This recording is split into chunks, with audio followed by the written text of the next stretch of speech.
Hello and welcome to the news at When, around 70 years ago, when the United States of America and the Soviet Union, centered around modern-day Russia, decided to try and settle the growing argument over who was superior in a way that was quite literally out of this world. Here with more details on this starry story is our very own space cadet Bob Hale with the Space Race Report. Bob.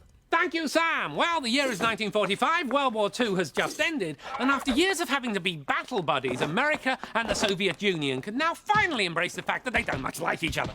You see, these two superpowers run their countries in very different ways, called chalk and cheese.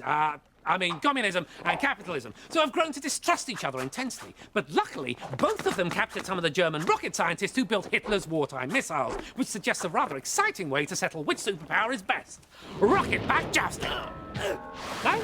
OK, then how about using missile technology to put a man into space? Yes, the space race is on with an early lead going to America, who, to find out if it's possible for living creatures to survive space travel, start firing monkeys, dogs, mice and rhinos into outer space, though not rhinos. And with the Soviets following suit, soon loads of animals are sent off into starry skies, with many of them never coming back. I guess they liked it up there, or what? Oh, right. Rest in peace, guys. Anyway, now the race really starts hotting up, as both sides rush towards the next major milestone, putting a man-made craft into orbit around the Earth, with the points this time going to the Soviets! Yes, in 1957, Sputnik 1, a radio beacon the size of a beach ball, becomes the thank you. Really helpful, honestly. Yes, Sputnik becomes the first ever satellite, but America's not far behind. And in 1958, they launch Explorer 1, which is about the size of a grapefruit. Don't even think about it.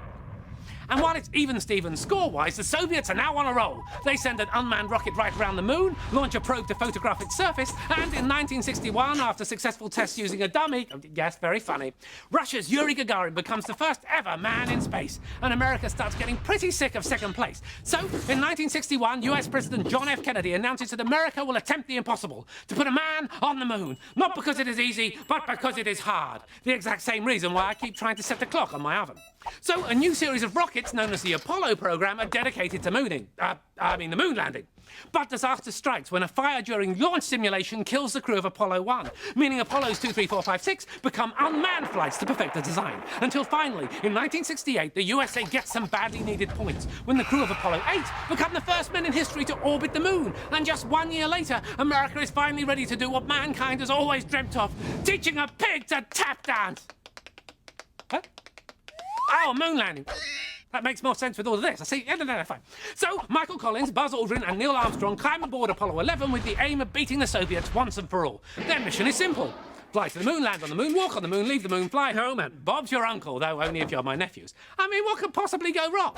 Well, since the navigation computer was about as powerful as a chip inside a modern toaster, I'd say pretty much anything. But the date's been set, the cameras are primed, and the eyes of the world watch with bated breath, which is difficult for eyes, as on July the 20th, 1969, the Lunar Module Eagle separates from the Command Module Columbia and lands on the moon! Yes, the space race is finally won! A scoreboard-shattering victory to the US of A, as Neil Armstrong takes one small step for man and one giant leap for mankind. The Soviets accept defeat, wave goodbye to a moon they never reached, and turn their attentions to building space stations, leaving America to build a moon colony with a burger bar and a coffee shop, right?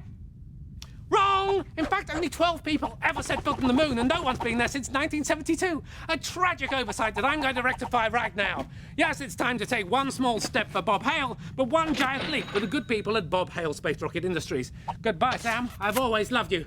Will you wait for me? No. Well, I'm not going then. Fine.